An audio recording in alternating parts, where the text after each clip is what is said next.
I'm Oral Hershiser, and I am on Blue Review.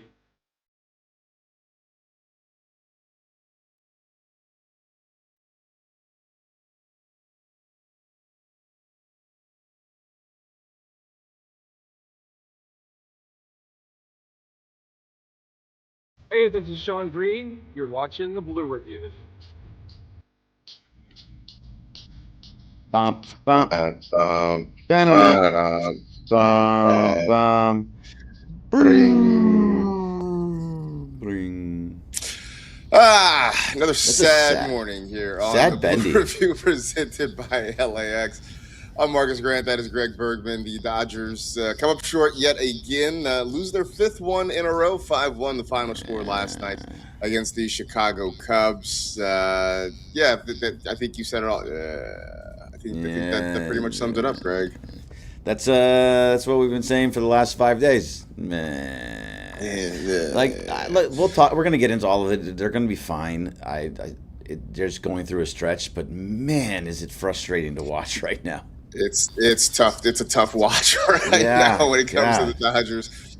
So we will certainly dive into that. But first, want to let you know that the Blue Review is powered by LAX. What does it take to build a champion? Well, at LAX, it takes round-the-clock testing. Skylink is being perfected right now to connect you to the airport, the new rental car center, and the metro in under 10 minutes. For more information, visit lawa.org/ESPN.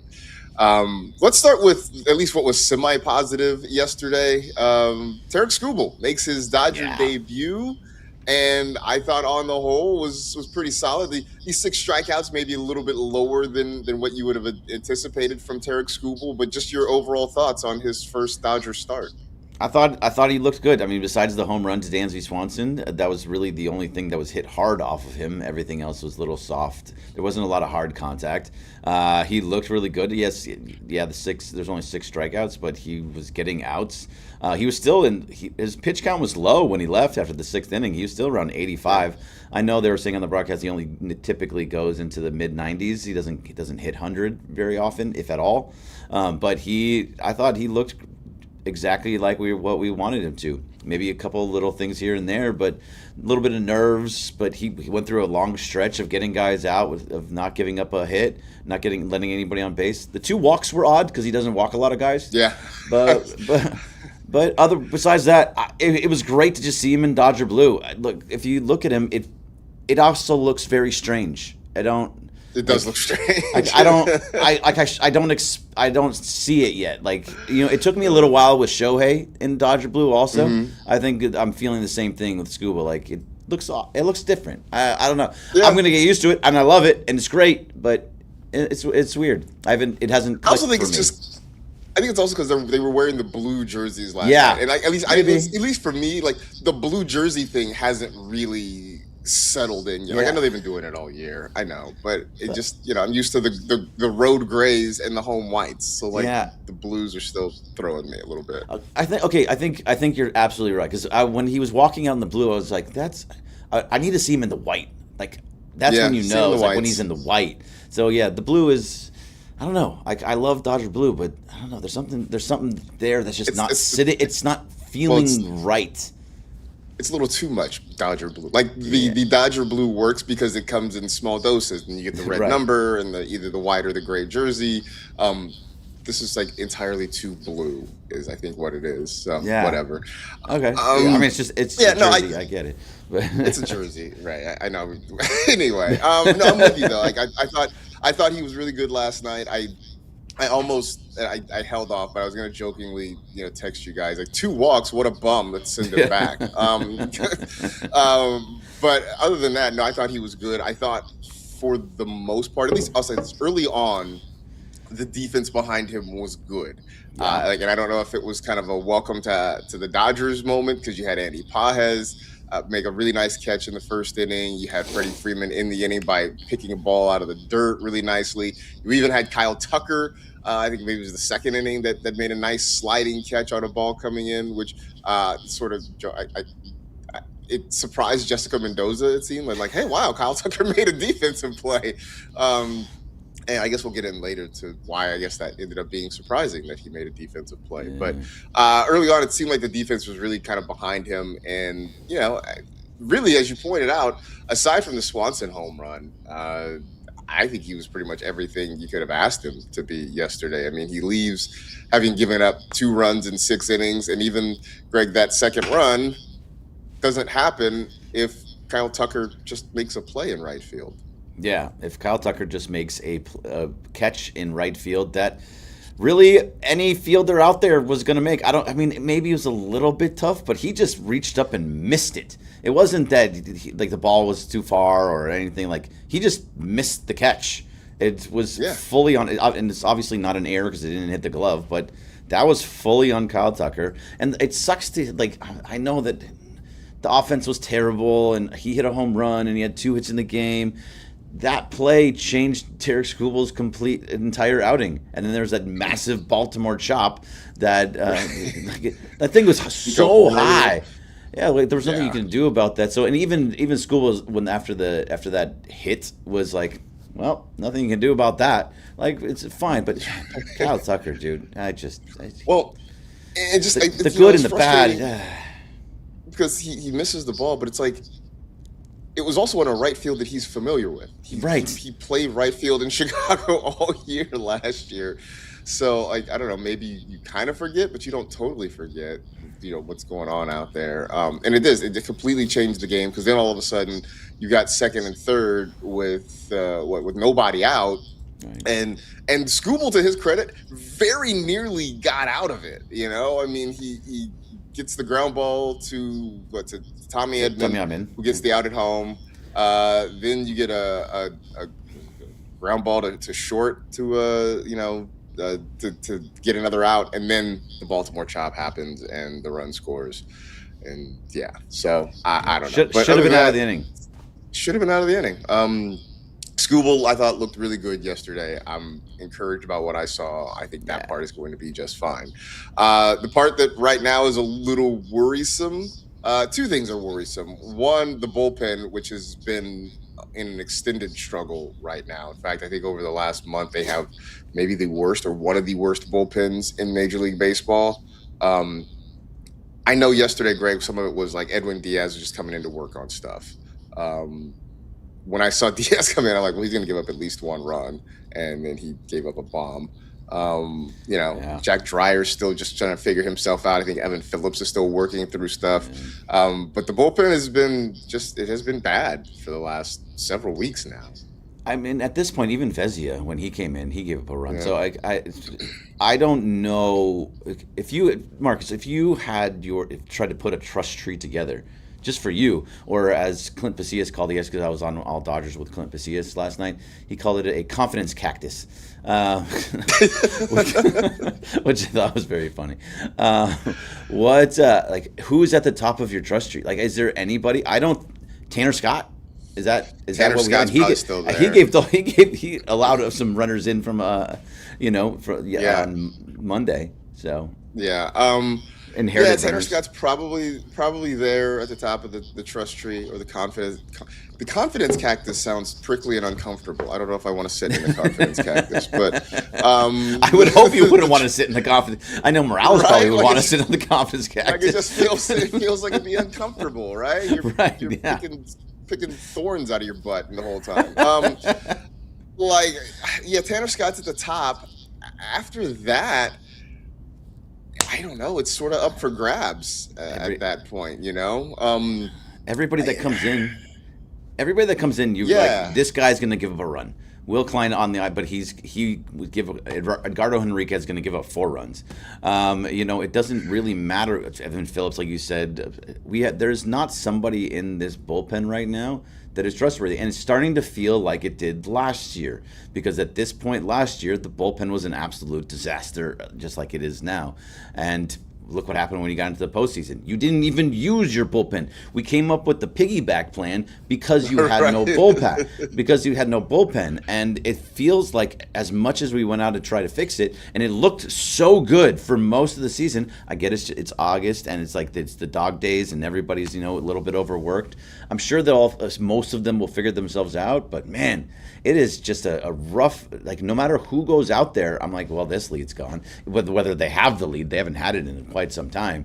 But either they're going to give up more, or they're going to give up the lead. It's just this is why all of these things are frustrating to watch right now, because not one aspect of this game for the Dodgers is looking good. Offensively, defensively, running the bases, the bullpen. The starters have been mostly good, except for the guys that are going to be in the back end. But that's it's bad. It's rough. It's a rough watch right now.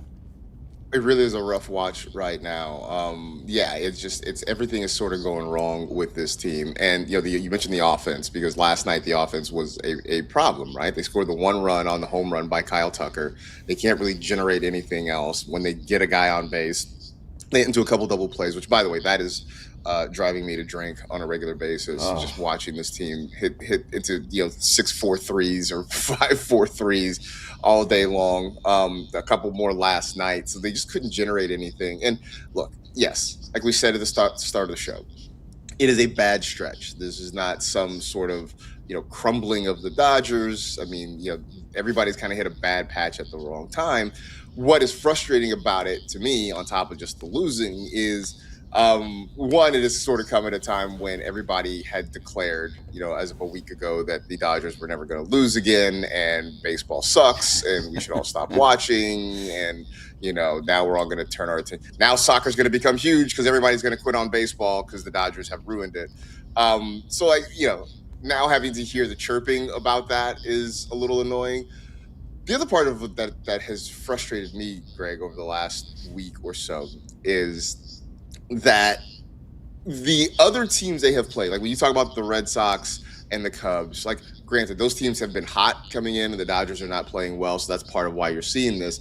But also, those other two teams have come in kind of with a playoff intensity, right? Like, I think everybody is turning it up a notch, especially after the Skubal trade, to prove that the Dodgers are beatable. Now, we all know that. We watch baseball every day. But it just feels like the Dodgers have not matched that intensity. And I know you're not going to go and fire all your bullets in August and that sort of thing, but it just really does feel like the Dodgers have not met the intensity of the last couple teams they've played. And I think that's part of the reason they have just looked really lethargic in general for the last week. Yeah, no, you're absolutely right. Look, go back to the Boston series, that every time that they even got close or had a lead, there's always, the shutdown inning, the next half inning was a home run was given up, and this was pretty constant. Even in this game, like, Skubal gave up the home run to Dansby Swanson to let the game get tied. It's always the next half inning. Every team is coming in and giving you the intensity that you're talking about. And as soon as it feels like it's not going to work out, like, they'll put up 3 runs in the first inning in the first game, and then they'll match, and it's like, all right, well, that's it. We're done. Okay, fine. We just decided that this game is done for the day. We gave up the lead. It's over. We're not going to be able to play anymore today. They get guys on base. That's why they have the most double plays in all of baseball, which is, as you said, frustrating. But they're getting guys on base. Like, this has been the season all year long, is that they get 10 to 15 guys on base, but they can't bring them around because they're hitting into so many freaking double plays. It's a frustrating thing, and it is the intensity, it is the mindset, and also is that you don't have guys like Will Smith, and now you don't have Dalton Rushing, who we'll get to at some point. You don't, like, there's the squad is just not hitting at the right, and you have Tucker not hitting, which maybe he did a little bit yesterday and has been but Mookie's not hitting. Guys in the middle of your lineup are not hitting. Tommy Edman's starting to go through a little bit of a slump. Max Muncy's going through a little bit of a slump. It's the only guys that are the guys at the top. It's Shohei, Pages, Freddie, and Pages we can have a different discussion about, but those 3 are hitting, and everybody else is like, we're not ready to play until September. Yeah, it's just like I said. It's been a really, really tough watch. I don't really want to talk more about Kyle Tucker, other than, he hit the home run. He made a bad defensive play. It's just continued to be frustrating. I don't know. If we swapped him out, I mean, they're in Chicago. If we swapped him back out for Michael Conforto, would anybody really notice? Oh, God, that's such a disappointing statement. Like, just think about what you're saying right now. A guy that's not even a star. I know what I'm saying. Yeah, like a guy that doesn't even play. He didn't play yesterday or the game before. Like, what do we? No, I mean, I get it. He's had way fewer at bats, but he's got The batting average is pretty similar. He has almost as many home runs. He's got a higher OPS. He's got a higher slugging percentage. And he comes with a far smaller salary. I don't know. I mean, ideas. Greg, I'm just trying to come up with ideas. That's all. No, I know. I get it. It's just so it hurts my soul. I was so anti-Conforto last year, and to be able to start thinking at some point, I'm like, man, maybe Michael Conforto would have been better to have here. That hurts my soul. I get it. I get it. Speaking of hurt, Dalton Rushing apparently is hurt way more than the Dodgers initially told us. What was shocking. First termed as a minor elbow irritation, now it's like a partial tear of the UCL. You may know that more as the ligament that leads to Tommy John surgery. So, Greg, seems like a very good chance that we have seen the last of Dalton Rushing for 2026. It looks like we might. It depends on obviously the severity of that partial portion of the tear. But, if that's the case, then you would have to think that he's going to have Tommy John surgery, and that doesn't mean he's out for the rest of this year, only this year. He would be out for most of next year also. I get that it's like your throwing elbow. That's how you have to throw down. As a catcher, you need that elbow. So this is, position. It feels like when you hear UCL injuries, you think of pitchers because that's typically where they are. But if you remember, I think you said when we were talking about it before the show, 2018 for Corey Seager. Yeah, Corey Seager had the same injury that took him out for the entire year. So these are things that like position players get also. So now Dalton Rushing may be out for the rest of this year. He can technically hit, but where are you going to use him to hit as a pinch hitter off the bench? You can't put him in the outfield because you still need him to throw. You can't. You're not going to DH him with Shohei alive. Right, just alive. Unless he is strictly a pinch hitter that goes in, pinch hits, and comes out. I don't see any real reason to have him on the roster. You're not going to take a roster spot away of a guy that can play in the field like Alex Cole. Maybe it just doesn't. I think it might be the end of him. We'll see where it goes after a little more comes out. But that could be the end of him for now and through next year. And now it makes so much more sense why they brought in Hunter Fiducia. Totally understood the Ben Rortvedt one, but as soon as they brought in Hunter Fiducia, I was like, why two? And this is exactly why there was two. Yeah. So now it also does put more attention on the rehab of Will Smith. There now seems to be a timeline. It could be in the next 3 to 4 weeks. So it's possible that he could be back by the end of the month. But as we were saying before the show, that means you still have to survive till the end of the month with some combination of Ben Rortvedt, Eliezer Alfonso, maybe Hunter Fiducia, maybe, break glass in case of emergency, like a Chucky Robinson or something. So real fast, Chucky Robinson was DFA'd. Okay, so that's gone. and you have now, so up with the club now is Ben Rortvedt and Hunter Fiducia, and then Eliezer Alfonso went back down. But so those are your two guys through the end of the month is what it's looking like, which I get it's only one position, Marcus, but it's still, that's still a spot in the lineup. Yeah. And so it's like watching him. Obviously they're not going to give you the offense that you would expect out of Will Smith.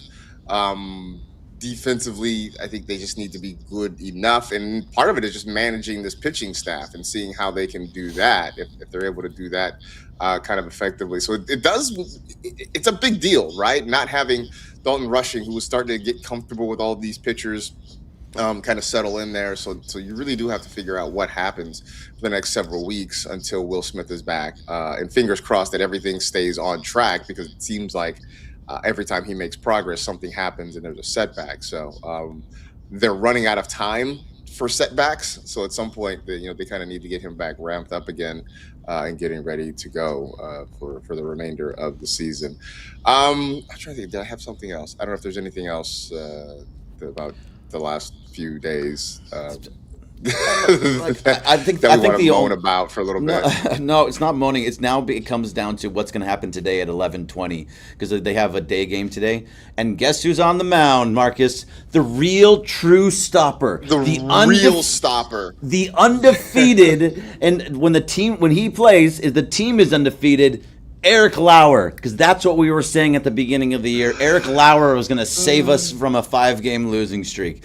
Lauer on the mound today, going to go 6 innings, give up 3 or less runs, and win the game because that's what Eric Lauer does every single time he goes out. He'll be bad in the first or second inning, but through the 6th, he'll only give him up at least 3 runs. No more than 3 runs. I mean, that's what we said. That's why you go get a guy like Eric Lauer, a guy to put the brakes on a skid, because that's what he does. It's traditionally what he has done when he had a 6.6 ERA in Toronto earlier this year.